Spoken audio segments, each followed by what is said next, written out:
Muy bien. Sí, básicamente. Porque según la descripción del o sea, del monstruo, era como muy alto, deforme, o sea, Sí. era llamativo que era Era diferente. casi el cíclope, ¿no? Casi el Sí, gigante de un solo o sea, ojo. ¿cómo lo podemos como pasar a la vida real? El diferente, como sea, religión diferente, color de piel diferente, cosas así. El otro, Sí, ¿cómo reacciona? ¿Cómo reaccionamos? porque Víctor reacciona así frente al monstruo y la familia, que La él granja también. que lo va a coger Claro, y la mirada, porque el hombre ciego no, bueno, porque y no mira. por eso exacto, muy bien, él aprende odio, por eso odia el monstruo. Y por eso, bueno, está la venganza, ¿no? Hay toda una venganza de él, porque Víctor no quiere crear una compañera. ¿Sí? Bueno, igual ustedes no van a tener ningún problema con la parte interpretativa, pero sí recuerden elementos del romanticismo, elementos de la ciencia ficción y estructura de la novela. ¿Sí? Que eso está en la clase y en todo caso, cuando lean y haya dudas, me preguntan. Después con la interpretación están estos ejes y ustedes pueden proponer otros. ¿Sí? En el trabajo... Perdón, lo que dijo de que había un apunte suyo, ¿está en la clase, en la 4 o 5? Tengo que El de buscar Norbert Elías tiene que estar ahí, sí, que es un resumen. pues yo fui imprimiendo algunas cosas, pero ese no me acuerdo, después lo reviso. Bueno, capaz que es en otro lado, pero sí, seguramente lo puse con el romanticismo o con este o con Byron. Sí, después te lo confirmo, ahora no quiero abrir porque... No hay problema, después lo busco en la clase por clase, no hay problema. Profe, ¿cómo se llamaría el apunte? Que yo acá tengo la clase, la de Frankenstein. No, es un resumen de Norbert Elías. Y capaz que lo pegué en la clase, ahora que me dicen. Claro, porque acá hay, bueno, el libro obviamente, como 4 o 5 pequeños videos y 2 PDF, una clase virtual y una actividad obligatoria. Ah, y sí, eso hay. Bueno, anoten Norbert Elías que tiene que estar o en esta clase, directamente ahí en la clase narrada, o aparte en un apunte, o en la clase de Byron, que es también romanticismo inglés, pero porque el romanticismo va a traer esta discusión entre la razón y la pasión. Entonces nosotros nos tenemos que preguntar por qué el romanticismo pone esto en discusión. ¿Qué está pasando? ¿Qué está pasando desde el inicio de la modernidad? ¿Sí? Con el Renacimiento, que nosotros habrán visto el barroco, ¿no? Racionalidad pura hasta en el arte. ¿Sí? Entonces acá el romanticismo está diciendo, ojo con el exceso de la racionalidad, con el exceso del control, ¿sí? Porque eso puede tener sus consecuencias. Piensen ahí y después hay un montón de ejes hacia el interior de la obra que ustedes para eso ya están entrenados. Muy bien, muy bien. Ah, gigantes o molinos. Ah, los títulos de mis clases. No, se ve que no presten atención, pero bueno, ahí es la idea del Quijote, ¿no? De la razón. Y de la idea del Quijote frente a los molinos es también que ve uno, que interpreta, ¿no? Frente a la lectura cuando lee el mundo. Bueno, con respecto a Frankenstein, ¿alguna consulta? Después cuando lean todo, podemos retomar, ¿sí? No se preocupen. Vayamos a Wilde. De Oscar, esto es así, pero ustedes después me preguntan si hay dudas. Pero de Oscar Wilde... A vuelta de página. Sí. Es como siguiente enlace, ¿viste? Es la navegamos. Claro. De Oscar Wilde, la obra canónica, bueno, hay que leer Wilde, ¿sí? Pero tenemos el retrato de Dorian Gray, ¿sí? Que es una gran obra, el retrato de Dorian Gray. No puse yo esa obra porque así ustedes después se encargan de leerlo, pero aparece esta idea, ¿no? De un personaje, ¿se acuerdan? No sé si alguien tiene idea de lo que pasa en el retrato de Dorian Gray. Bueno, lean. Sí, acá. A ver, Es una de mis obras favoritas. es maravilloso. Básicamente, Bueno, básicamente trata de un joven hermoso, perfecto, que tiene esa idea de no quiero envejecer, ¿por qué la belleza tiene como que morir? Bien. Y le hacen un retrato, creo que era un amigo, un pintor amigo, no me acuerdo bien, Ay, sí. y el retrato reflejaba lo que él era, y él, sabiendo que era joven, iba a ser hermoso. Ahora, de viejo no, Claro, porque porque su belleza iba a morir. tiene un elemento fantástico la obra, que es que el retrato envejece, En vez de él se mantiene, digamos, joven, pero su oscuridad interior se va reflejando en ese era retrato. como que el retrato es como si fuera el alma, por decir una Sí, forma, sí. hasta que pasan muchísimos años, y él sigue joven ahora. ¿Por qué sigue joven? Hasta que la gente como que empieza a sospechar. ¿Por qué? Hasta que, bueno, al final no lo voy a contar porque spoileo. No, pero lean el retrato de Dorian Gray. Listo, gracias, Majo. Estoy leyendo el PDF. Ahora mismo. Bueno, Ahora me arruinaste el PDF. The Wild, esa obra es muy interesante, la llevaron al teatro, ¿no? Creo que hasta Película. digamos, pues es un estilo Jekyll y Hyde, ¿sí? Bueno, va por ahí. Pero acá Wilde lo que nos va a interesar es algo que mencionó Majo recién, que es la concepción de la belleza, la idea de lo estético, ¿sí? Típico propio de la modernidad, ¿no? Pertenece a la modernidad.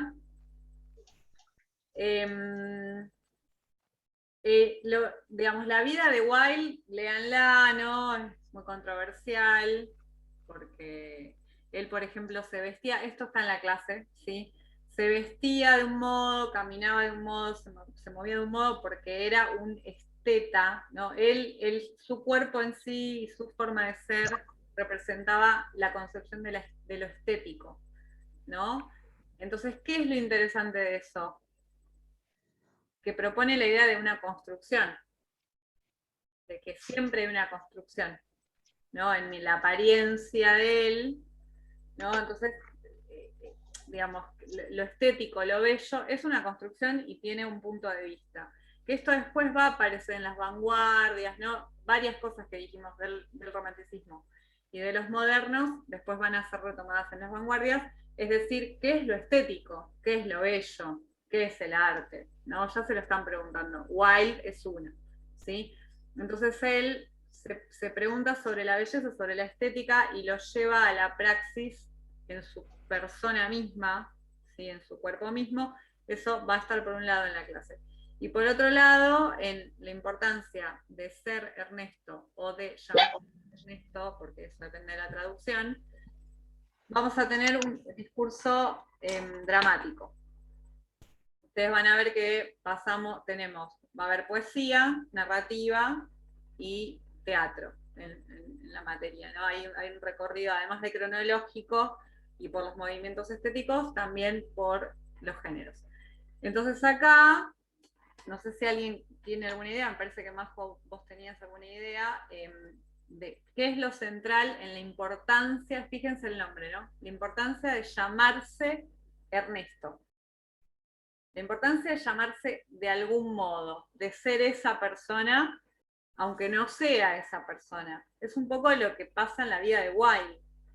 O sea, lo que aparento ser y lo que soy, ¿no? Y cómo impacta eso en el afuera. Entonces acá, no sé si alguien tiene alguna idea. ¿Vos, Facundo, te acordás algo de la importancia de llamarse Ernesto? No. No, porque como sacan, yo cuando habilitan el micrófono pienso que quieren hablar. Bueno, No, No, esta es la única obra que no llegué todavía a leer. no la leí. No, había abierto el micrófono por lo de antes, ¿viste? Por lo de lo estético. Bueno. No lo había visto. Pero no, porque ahí, digamos, viste la historia también de las artes plásticas, la historia del arte, y sobre todo en estas épocas de transición, ¿no? Los puntos de inflexión entre unas edades históricas y la otra. Vasily Kandinsky, creo que en uno de sus libros sobre la espiritualidad en el arte, en la introducción, dice como que, bueno, que en realidad lo que nos permite el arte es ver justamente lo que está por acontecer. Antes de que suceda económica, política y socialmente, el arte, digamos, está un pasito adelante. Y hay unas figuras de Rubens, de un pintor, que es una serie de las famosas rubenescas. Digo las famosas porque son para esa, digamos, es una serie de mujeres que vienen a romper con un patrón hegemónico en la época. Son mujeres que están, digamos, para lo que sería el patrón hegemónico actual, con excesos de peso, pero para él eran hermosas. Entonces la construcción, ¿no?, de lo estético, de lo hegemónico, de la mujer, podríamos utilizar eso para analizar un montón de cosas. Cultural y construido, y las vanguardias, fíjense que después esto va a confluir en las vanguardias, y luego el teatro del absurdo va a hablar directamente del absurdo de la existencia, ¿no? O sea, pongan en diálogo. ¿Vos, Agus, querías decir algo de Ernesto? No, que la había visto en YouTube la obra un día, y me acuerdo algo, sí. Bueno, ¿te acordás cuál es el conflicto sin contar mucho qué pasaba ahí? Que el que se hacía llamar Ernesto quería casarse, y por eso era la importancia de llamarse Ernesto, quería casarse, y bueno, tenía que parecer importante, tenía que parecer hombre, porque si no otro... de una clase a la que no pertenecía, ¿no? Claro. Aparece las asimetrías sociales. Y creo que hay algo, profe, de la masculinidad también, porque por ahí si tenía otro nombre no era tan importante como hombre tampoco, lo sentía así también. Bueno, cuando lean la obra, yo puse esta obra porque a mí me encanta, digamos, ahí viene la parte dictatorial, ¿no? El docente elige la obra, pero ustedes pueden leer lo que quieran de Wilde. Esta obra es graciosa, es comedia.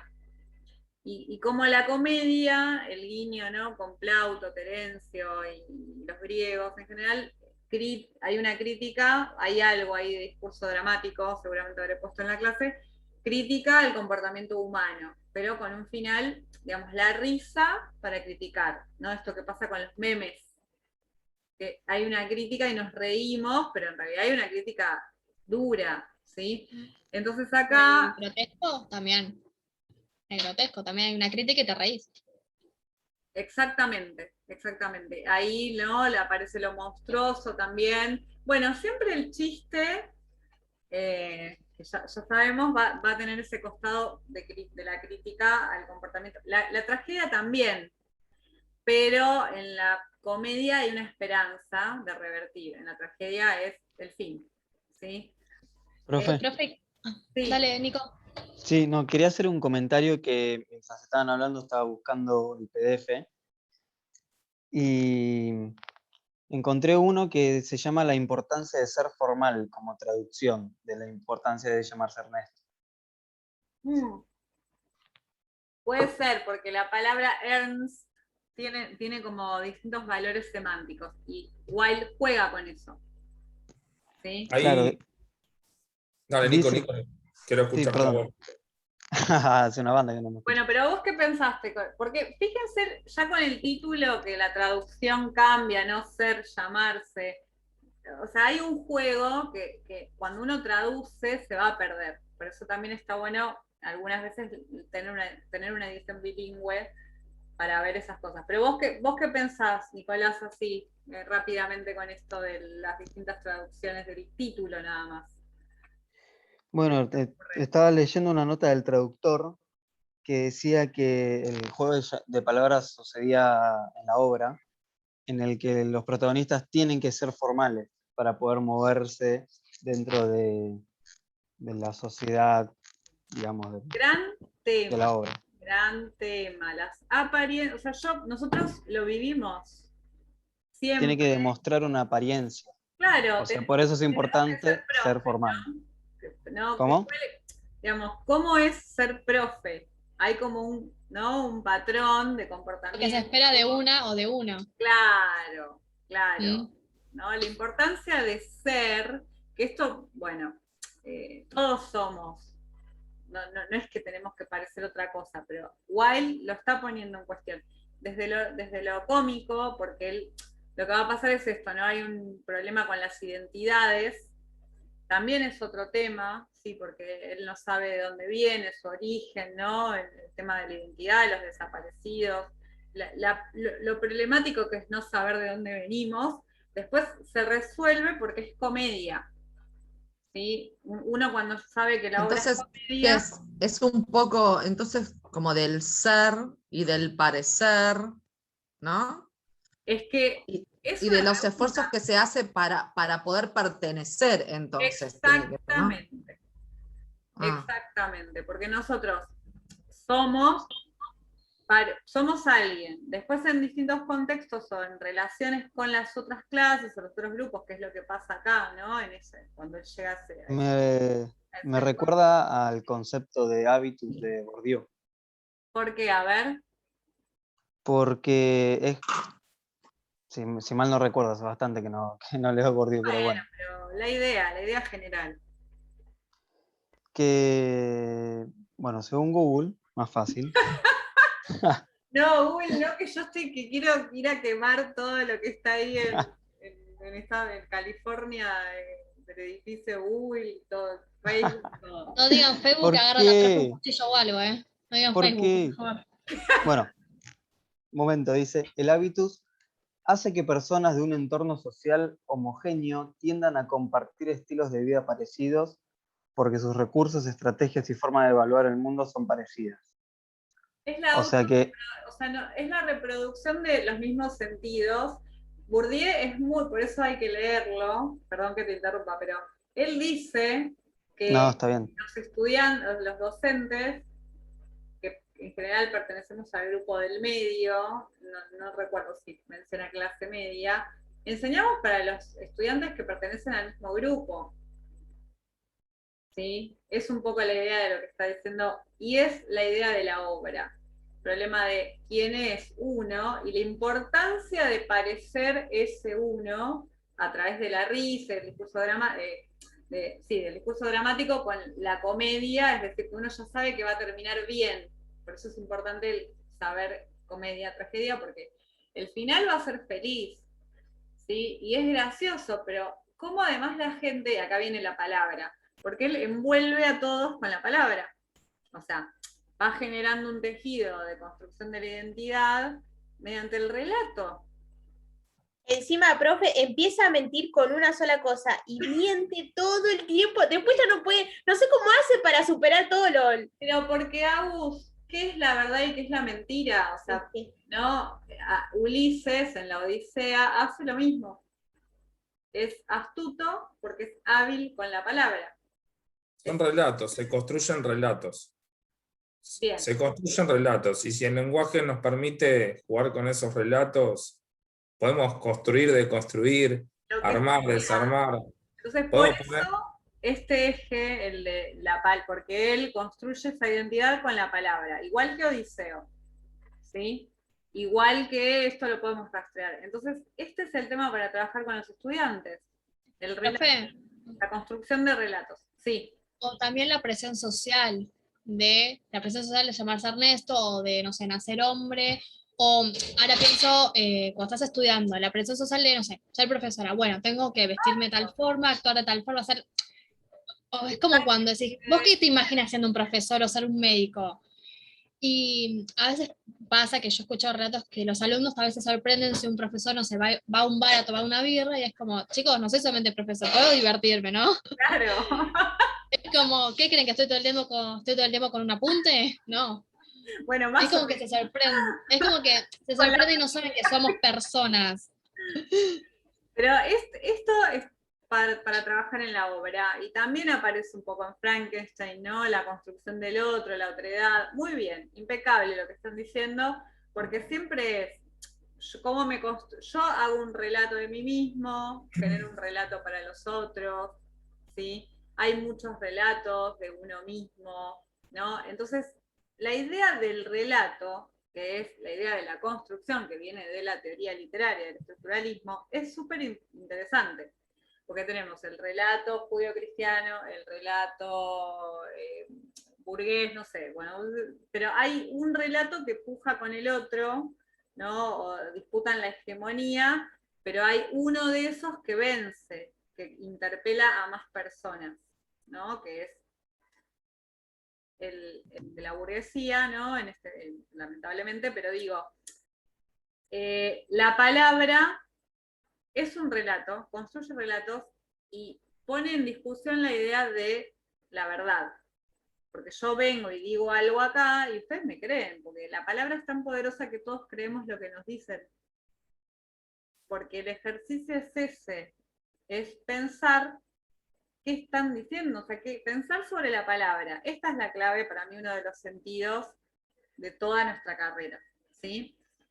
No sé si vamos bien porque quizá me estoy yendo por las ramas, pero ¿vamos bien con la idea de... Sí, si me lo permitís, quería Sí, citar a una ex profesora, sí creo que es ex, fue jefa de la carrera y para mí fue fundamental en mi paso hacia la carrera. ¿Silvana? No, Gaby Lopepe se imagina a quién voy a mencionar, es a Patricia Duarte. Ah, no la conocí, no la conocí. Bueno, Patricia hablaba ya en primer año, nosotros la habíamos tenido en el primer curso, pues yo después dejé la carrera, bueno, pero en esa primera cursada la teníamos en teoría literaria y hablaba de la macroestructura semántica, y hablaba de las nominaciones de los personajes y de los títulos de los relatos, de las novelas, de la importancia de la macroestructura. Es decir, hay que leer qué es lo que está diciendo en el título, se encuentra todo. Entonces, bueno, esta importancia, ¿no?, de llamarse o de ser tal cosa, no, si yo pienso en Patricia Duarte, tengo que ir a buscar la etimología de Ernesto, no me queda otra. Entonces uno va descubriendo que, por ejemplo, viene de origen alemán, es Ernst, y tiene que ver con la realeza alemana. Digamos, tiene un origen de realeza y significa el fuerte, el seguro. Después se le agrega el Estina, que termina siendo en femenino, el Ernestina, ¿no? Pero, digamos, es la figura quizás de ese burgués que tiene que empezar quizás desde lo estético, a demostrar cierta seguridad. Y se me viene Muy lo bien. que hay un libro de un psicólogo que para mí es fundamental leerlo en estos tiempos, que es Eric Fromm. Trabaja bueno, hay un libro que es fabuloso, que es El miedo a la libertad, y trata de, bueno, estas relaciones En la pedagogía del oprimido. sí, sadomasoquistas, ¿no? Pero no desde lo sexual, sino desde estas relaciones violentas. Como lo que dice Birchum Ham, que la autocoerción, la violencia a uno mismo, la Y, violencia externa. y tiene un título que se llama Detener al ser, ¿no? Si lo llevamos a la actualidad, por ahí ser significa, está construido por el tener, es decir, bueno, si tengo un celular, si tengo un auto, si tengo la ropa, si uso, bueno, ropa cara, no Gucci, bueno, como la canción de Camilo. Si uso todas esas marcas, por ahí pertenezco, soy parte de un sector social definido. Y lo último que digo es que cuando yo decidí ingresar a la carrera, a la carrera de historia, a ser docente, yo venía del mundo del deporte. Entonces yo pisé el aula de historia vestido de deportista. Claro. Y la gente me decía, no, te equivocaste, no estás en el profesor de educación física. Claro. Tal cual, tal cual. Y me encontré de repente, entre unos meses y otros con barba, me encontré de repente con un morral cruzado, Claro, que siempre llevaba libros, y bueno, y hubo una transformación, ¿no? Y creo que no sé si es inevitable, pero uno va queriendo pertenecer, porque escucha, sí. y tengo que ser honesto, ahora por ahí no me interesa, la verdad que en ese momento por ahí sí me interesaba la aceptación del otro, y la aceptación no era la aceptación de mis compañeros, era la aceptación de los docentes también, porque en las asambleas se hablaba de que ese chico que venía del mundo del fútbol hablaba sin S, porque yo me comía las S y todavía lo sigo haciendo.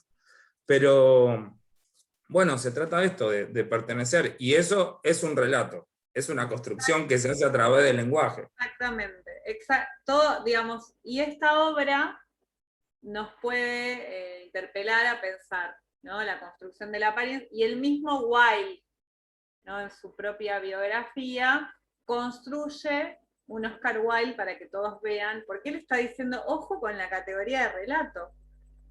Ya lo dijo, lo había dicho Cervantes. Y Dante también, esto, digamos, problematizar lo que decimos con las palabras es digamos, aparece en la teoría literaria, pero las mismas obras literarias lo problematizan. ¿Sí? Es decir, no solo la teoría, sino que los mismos autores, Cortázar también, ¿no? Todo el tiempo poner en jaque esto de existe. Lo que decimos es verdadero y evidentemente no estaría siendo verdadero, estaría siendo siempre un relato. ¿Sí? No quiere decir que ahora todos dudemos de todo, pero bueno, más o menos hay que, no sé si dudar, pero leer desde allí, ¿no? De que hay una construcción, ¿sí?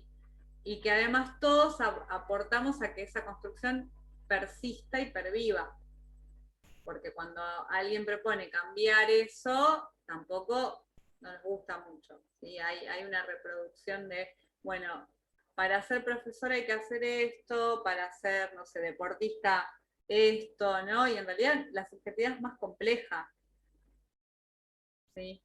Bueno, bien, con esta obra, ahí ustedes van a tener algunos elementos del modernismo, de la idea de lo estético, ¿sí? Se lo denominaba a Wilde un esteta por estar pensando en la categoría, ¿no? De la apariencia, de la construcción, del arte. Y bueno, el ejemplo que tomamos es la importancia de llamarse Ernesto por el tema de la identidad, de la construcción, de la falsedad, la verdad, de las clases sociales. Bueno, hay de todo ahí, porque él viene de una clase baja. Después resulta que no, que pertenecía a la otra clase, ¿no? Bueno, ya la van a leer. Y pensar en la idea de la comedia, cuando uno lee un título, que después cuando lleguemos a Dante vamos a reflexionar sobre lo mismo, ya sabemos, nos guía, ¿no? Hacia dónde hay que ir, cuál es la lectura. Nos pasa con Frankenstein. Pensamos que Frankenstein es la historia, o sea, que Frankenstein es el monstruo, ¿no? La carga, el valor semántico del título es muy importante. Después, cuando ingresamos a la obra, se va completando el sentido. Y recuerden elementos del discurso dramático, ¿sí? Ahí tenemos elementos de la complejidad narrativa en Mary Shelley, tenemos elementos del discurso dramático, que se compone, ¿no? Por las didascalias y todo eso que eso lo tenemos, ¿no? Claro.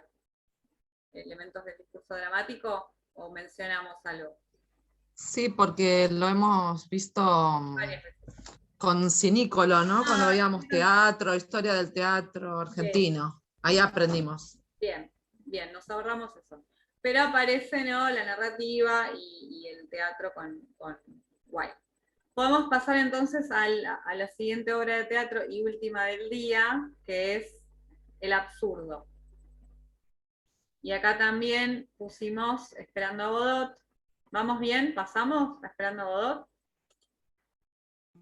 Sí, sí, sí. Que es de Beckett, sí, de Samuel Beckett, también irlandés. Y acá directamente ya estamos posguerra, post-segunda guerra, ¿sí?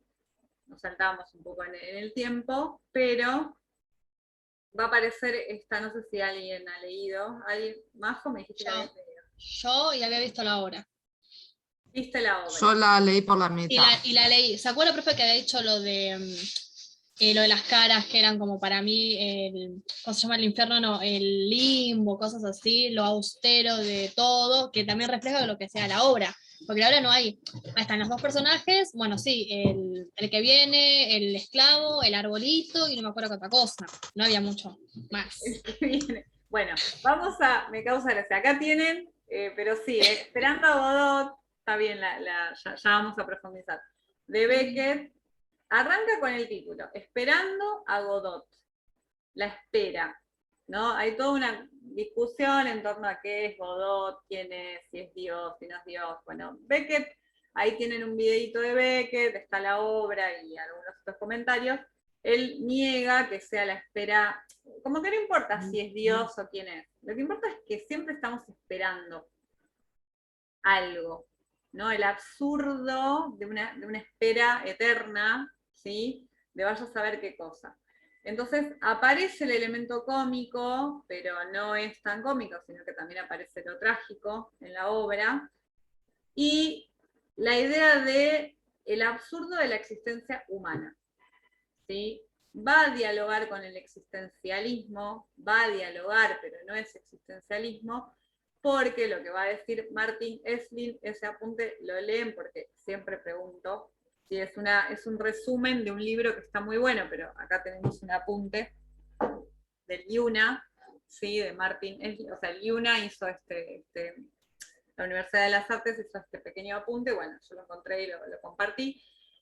Él lo que va a decir es que a pesar de la crítica al comportamiento humano, que es típico del discurso dramático y del teatro del absurdo, hay una posibilidad de salir de ese absurdo, ¿no? En el existencialismo no hay salida, ¿sí? No hay esperanza, digamos. Habría una diferencia, según Martin Esslin, entre el absurdo y el existencialismo. Pero dialogan, sí. Como ese juego de que parece como que siempre es el mismo día, porque va avanzando, para y después como que retrocede y es algo como raro, es como pasan los días, no pasa. Bueno, pone en jaque la concepción del tiempo, ¿no? Porque en realidad, ¿qué es el tiempo? Parece una clase de filosofía, pero es una construcción, ¿no? Y estas dos personas que son dos mendigos, ¿sí? Estragón y Vladimir, esperan a Godot. Y el desarrollo de la obra es ellos en un escenario, como dijo Majo, vacío, árido, seco, que alude de algún modo a la muerte. Después ustedes lean, porque yo no les quiero decir todos los sentidos, ustedes lean, hay un árbol seco allí, ¿sí? Y ellos están vestidos como mendigos, ¿sí? Entonces están esperando y bueno, tienen conversaciones absurdas. Uno de los temas del absurdo, claro. Es como, parecieran superfluas, pero hay cierta profundidad, ¿no? Pareciera que no, digamos, parecieran dos personas monologando. Entonces el tema en realidad parece... ¿No marcan el no tiempo? ¿Cómo? Digo, ¿no marcan el no tiempo? Porque en esa reiteración de cosas que en realidad es la misma todos los días, volviendo ellos al mismo lugar, No, es como un espacio del no tiempo. Pero lo interesante está muy bien lo que dice Gabriela, claro. Digamos, pensemos qué dice la obra sobre el tiempo. Después ustedes llegarán a una conclusión. Pero lo que vos estás diciendo es, lo que hacen Estrabón y Vladimir, que es lo que nos está diciendo Beckett en nuestras caras, de los espectadores, no es muy diferente a nuestras vidas. Estamos esperando y que hay una recursividad y todos los días haciendo lo mismo, dirigiéndonos, vaya a saber hacia dónde, ¿no? Es heavy la crítica. Cuando en la estrena la gente se levantaba, se iba, porque la obra, esto está en la clase está más detallado, pero, por ejemplo, aparece la incomunicación, porque Guerra 1, Primera Guerra, Segunda Guerra, vanguardias, avance tecnológico, ya estamos casi en los 50, ¿y qué hicimos? Y estamos en el 2021 y hay una pandemia, no sé qué diría Beckett, ¿no? Es como nuestra propia vida. Cuando me reciba, cuando tenga plata, cuando haga esto, y nos pasa la vida. Exacto, ahí ustedes pueden completar el sentido, porque eso es lo interesante del discurso dramático, que es en diálogo con el espectador, siempre, ¿no? Y lo que tiene, profe, como de novedoso y lo que lo hace diferente es porque no es que es un sinsentido los diálogos. Cuando empieza a ponerse profundo y empezás a creer que como que toma el ritmo de un diálogo común, de una obra, introducción, nudo, desenlace, cuando parece que va a empezar, que está diciendo algo completamente dramático y te entristece o te preocupa, se delira continuamente, ¿no? Y te saca, cuando crees que está hablando del sometimiento del hombre por el hombre, tirando de la soga del cuello, de no ver el sufrimiento, cuando crees que se delira con otra cosa, te saca completamente y te mete en otra cosa. Es como, Como están ahí es donde diciendo se acá vuelve. las chicas en el chat, Andrea y Agus, rutina, circularidad y también desencajar, ¿no? Se desencajan ellos y desencajar, porque uno de los objetivos del teatro del absurdo, después lean Ionesco, que a mí me encanta Rinoceronte, lean las obras, ¿no? La cantante Calva, bueno. El absurdo es muy, muy lindo, porque es muy lindo leerlo con los estudiantes de secundario y ponen unas caras como, ¿qué? No entiendo nada. ¿Por qué? ¿Qué están buscando ellos? ¿Por qué no entendemos? ¿Por qué no hay escenografía? ¿Por qué no hay introducción, desarrollo y conclusión? Quieren romper con el teatro, como se hacía teatro, quieren romper con Literaria, pero introducción. interpelar al receptor para sacarlo del lugar de la pasividad. ¿Sí? Porque evidentemente la comodidad en la que nos ubica el lugar de pasivo, donde nosotros no hacemos nada, otros hacen, nosotros acatamos, está causando estragos. ¿No? Y eso Porque además te hace reponer todo el tiempo. ¿Por qué? ¿Por qué estás haciendo esto? ¿Y ahora por qué cambiaste? ¿Y ahora? Te hace trabajar buscando un sentido. Exactamente. ¿No? El espectador tiene que participar, tiene que moverse, incomodarse. Es una buena estrategia para las clases, incomodar, ¿sí? Porque de ese modo prestan atención y bueno, salir del lugar de la pasividad. Porque allí nos arrojó, digamos, en general, el poder, los grupos de poder nos ubican en lugar de la pasividad y el consumo, ¿no? Podríamos agregar. ¿Sí? Entonces ellos están pensando en eso. Porque mientras seguimos en la pasividad, aparecen Lucky y Pozo, que son los otros dos personajes. Sí, Facundo, ¿vos querés decir algo?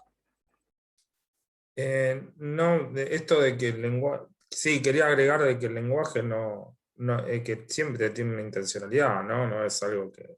El lenguaje está presente, es decir, volvemos a lo mismo, ¿no? Si vos te referías a que en la materia y en sociolingüística el eje central es el lenguaje, es a través de este tipo de relatos que nosotros podemos romper con los parámetros del relato formal, o que está estructurado, o que está impuesto en una sociedad. Entonces se incomoda a través del lenguaje. Eso por un lado, hay un concepto, viste que hablabas del tiempo, ¿no? Y que habla de la temporalidad. Profe, Se va a cortar, ¿eh? se va a cortar, y se iba a decir. Entramos una vez más. La última.